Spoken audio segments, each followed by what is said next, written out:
صحیح بخاری شریف کی حدیث ہے، پہلی جلد صفحہ 7 ہے۔ قال رسول اللہ صلی اللہ تعالی علیہ وسلم لا یؤمن احدکم حتی اکون احب الیہ من والدہ وولدہ والناس اجمعین۔ لا یؤمن احدکم یہ جمع حاضر کا صیغہ ہے، بالخصوص صحابہ کی طرف ہے اور بالعموم قیامت تک آنے والے مسلمانوں کی طرف ہے۔ سرکار نے ایک پیمانہ دیا، فرمایا کہ اس وقت تک تم میں سے کوئی ایمان والا نہیں ہو سکتا جب تک اپنے والدین سے بڑھ کر، اپنی اولاد سے بڑھ کر، پوری کائنات کے لوگوں سے بڑھ کر میرے ساتھ محبت نہ کرے۔ اللہ اکبر، کیا مقام ہے، کیا شان ہے۔ اور آئیے ذرا تفسیر کبیر حضرت امام فخر رازی رحمہ اللہ نے ایک بڑی کمال حدیث نقل کی ہے، پہلی جلد صفحہ 87 کے اوپر، اور نسخۃ المجالس کی دوسری صفحہ 155 میں حضرت علامہ عبد الرحمن صفوری رحمہ اللہ نے بھی اس روایت کو نقل کیا ہے۔ ایک دن اب سرکار تاجدار کائنات ہیں، مدینہ المنورہ، مدینہ ریاست مدینہ کی بنیاد رکھی آپ نے، تو اپنی انگوٹھی مبارک دی صدیق اکبر کو، صاحبزادہ اب شاہی فرمان جاری ہوا ہے کرتے ہیں، اس کی مہر لگتی تھی اس وقت انگوٹھی کی، میں کہ جاؤ اس کے اوپر لکھا کے لے اور نقاش سے لا الہ الا اللہ، یہ حکم دیا سرکار نے۔ اب دیکھو صدیق اکبر کی محبت، اور میں دنیا کو کہتا ہوں، یہ کہتے ہیں یہ دکھاؤ جی، یہ دکھاؤ، اور ظالموں عشق اور ادب کسی حکم کا محتاج نہیں ہوتا۔ ہر وہ ادب عشق والا کام جو شریعت کے خلاف نہ ہو، اور وہ کسی حکم کا محتاج، جتنا کرتے چلے جاؤ گے اللہ کے محبوب کی قربت میں اتنے زیادہ بڑھتے چلے جاؤ گے۔ اب سرکار نے تو حکم دیا صرف لا الہ الا اللہ لکھا کر لاؤ۔ صدیق اکبر گئے نقاش کے پاس سے کہا اس کے اوپر لکھ دو لا الہ الا اللہ محمد رسول اللہ۔ یہ اپنی طرف سے اضافہ کیا دوسرے حصے کا، حدیث اٹھا کے دیکھیں، حکم دے دیا۔ جب انگوٹھی لے کر آئے نا تو اس کے اوپر لکھا ہوا تھا لا الہ الا اللہ محمد رسول اللہ صلی اللہ علیہ وسلم، اور ساتھ لکھا ہوا تھا ابو بکر صدیق۔ جب انگوٹھی لے کر آئے نا سرکار کی بارگاہ قدسیہ میں، سرکار نے پوچھا ما ھذہ زیادہ، صدیق اکبر یہ اضافہ کدھر سے ہو گیا؟ میں نے تو فرمایا صرف لا الہ الا اللہ لکھا دو۔ میرے صدیق اکبر نے جواب نہیں دیا۔ اللہ تعالیٰ فرمایا جبریل، عرض کیا یا رب جلیل، جاؤ جا کے جواب دو میرے محبوب کی بارگاہ میں۔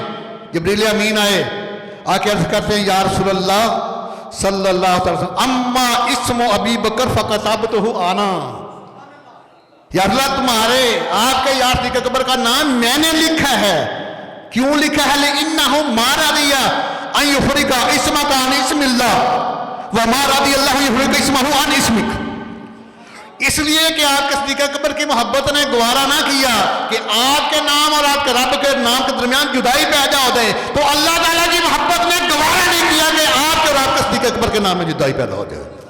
سایہ مصطفیٰ مایہ اصطفیٰ، سایہ مصطفیٰ مایہ اصطفیٰ، عز و ناز حلافت پہ لاکھوں سلام، عز و ناز حلافت پہ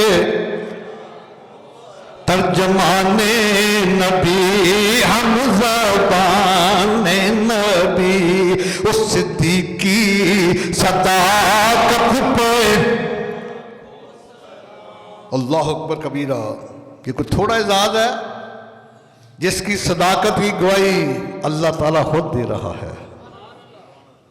اس حدیث کے اوپر عمل کر لیں، سارے فرقے ختم ہو جائیں، سارے لڑائیاں جھگڑے ختم ہو جائیں۔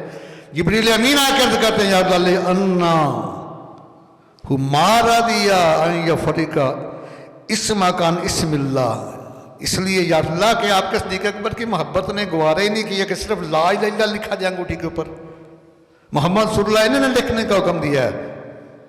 فما رضی اللہ یفرق اسمہ عن اسمک، اللہ تعالیٰ کی محبت نے گوارا نہیں کیا صدیق اکبر کا نام یا اللہ میں نے لکھا ہے۔ اللہ اکبر۔ تو یہ صدیق اکبر کی ذات وہ ذات ہے جنہوں نے ہر میدان میں آقا کریم کہ ذات کے ساتھ اتنی محبت کی ہے، اتنی محبت کی ہے جہاں تک کسی کی تحیل کی پرواز بھی نہیں پہنچ سکتی۔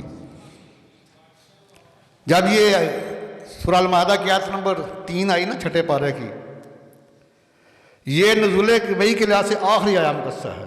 اقرا بسم ربک الذی پہلی آیہ مقصہ ہے، اور الیوم اکملت لکم دینکم واتممت علیکم نعمتی ورضیت لکم الاسلام دینا، یہ آخری آیہ مقصہ ہے۔ جب اس کا نزول ہوا نا تو صحابہ بڑے خوش، کیونکہ جملے بڑے کمال کے ہیں۔ الیوم اکملت لکم دینکم، محبوب آج میں نے اپنے لیے نہیں، تمہاری عظمت کی خاطر، تمہاری شان کی خاطر تمہارے دین کو مکمل کر دیا ہے۔ آگے فرمایا وَأَتْمَمْتُ عَلَيْكُمْ نِعْمَتِي، اور میں نے اپنی نعمت کو آپ کے اوپر کمال کر دیا، تمام کر دیا۔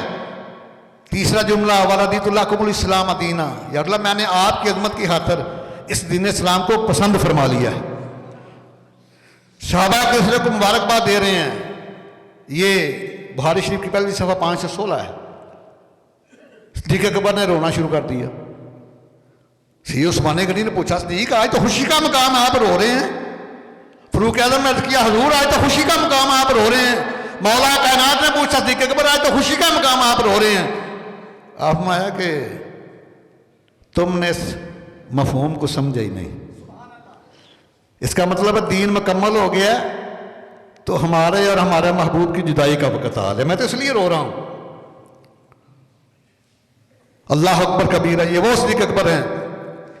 بعد کو پتہ لگا کہ واقعی صدیق اکبر کو پہلے اللہ تعالیٰ کی طرف سے الہام ہو چکا تھا کہ جب دین مکمل ہو گیا ہے اب آقا کریم کے وصال کا وقت قریب آ گیا ہے۔ میں تو اس لیے رو رہا ہوں، میں تو محبوب کے فراق میں رو رہا ہوں۔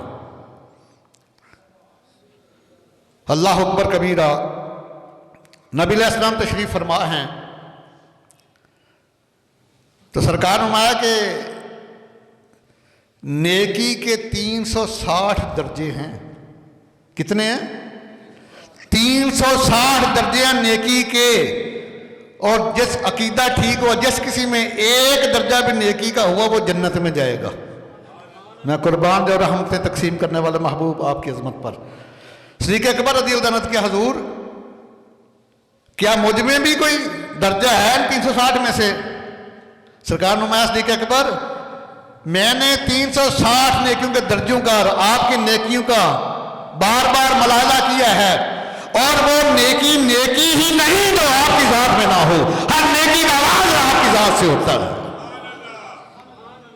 وہ صدیق اکبر رضی اللہ تعالیٰ عنہ کہ وہ نیکی نیکی ہی نہیں، صدیق اکبر جو تیری ذات میں نہ ہو، اس کا مطلب یہ ہے کہ ہر نیکی کا آغاز تیری ذات سے ہوتا ہے۔ تاریخ الخلفاء صفحہ 49 ہے، صحابہ کا جمع غفیر ہے۔ سرکار نے فرمایا کہ تم میں سے آج کوئی ایسا ہے جس نے روزہ رکھا ہو، کیونکہ ماہ رمضان تو نہیں تھا نا، نفلی روزے کی بات ہے۔ تمام صحابہ کرام خاموش ہیں۔ صدیق اکبر کھڑے ہو گئے، عرض کیا حضور آپ کا غلام روزے سے ہے۔ پھر بیٹھ گئے۔ اس کے بعد پھر سرکار نے فرمایا کہ آج ہے کوئی جس نے کسی مسکین کو کھانا کھلایا ہو؟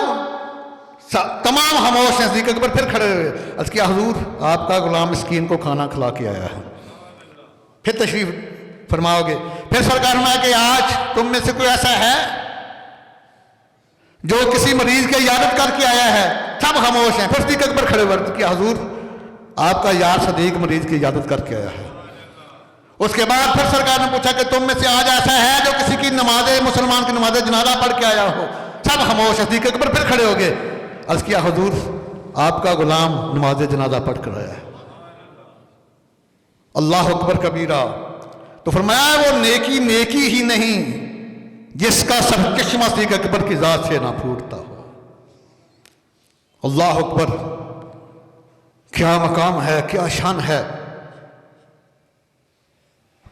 یہ اس کا 86 پیج ہے، اس کا تاریخ الخلفاء کا۔ نبی علیہ السلام تشریف فرما ہیں، صحابہ کا جمع غفیر ہے۔ جبریل امین آگے دروان مصطفیٰ۔ سرکار نے فرمایا جبریل حکم دے دیا آج میں تیری زبان سے اپنے صحابہ کی